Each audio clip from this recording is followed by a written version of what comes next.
સરકારી યોજનાઓ ઘણી છે અને ખેડૂતો સુધી પહોંચે પણ છે, પણ જ્યારે પ્રચાર અને પ્રસાર થવો જોઈએ ને એમાં હજી પણ સરકારની થોડીક કમી રહે છે.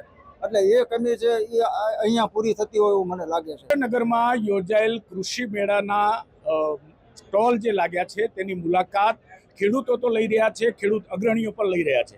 ખેડૂત પોથી પણ મીડિયા પાર્ટનર તરીકે અહીંયા પોતાનો સ્ટોલ છે અને ખેડૂત આગેવાન રામકુભાઈ કરપડા આ સ્ટોલની મુલાકાતે પહોંચ્યા છે. રામકુભાઈ સાથે વાત કરી. રામકુભાઈ, આપનું સ્વાગત છે. જી, જે પ્રકારે ખેડૂતના માટે ખેડૂત મેળાઓ થઈ રહ્યા છે, આ ખેડૂત મેળાઓ ખેડૂતોને કેટલા ફાયદા થાય? ખેડૂતોને પણ ફાયદાકારક જ છે કે અવનવી જે નવી શોધ થઈ હોય એ નવી શોધ અહીંયા જોવા મળે.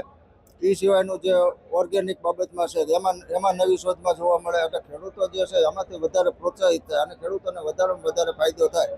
એટલે અને બીજું એ છે જે તમે અત્યારે ખેડૂત પોથીમાં તમે આવ્યા છો તો મીડિયા વતી ખેડૂતોને જે નથી આવી શક્યા છે આમાં એ ખેડૂતોને પણ માહિતી મળશે ના વધે. એટલે જે આ આયોજન થાય છે એ આયોજનમાં મોટા પ્રમાણમાં ખેડૂતોને ફાયદો થાય છે અને ખેડૂતોને અવશ્ય મુલાકાત લેવી જ જોઈએ.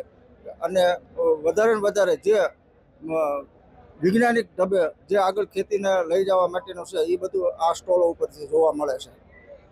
ખેડૂત મેળાઓ થાય છે, સ્ટોલ લાગે છે, સરકારી યોજનાઓ કેટલી ખેડૂતો સુધી પહોંચી અને શું નવું થઈ જોઈએ?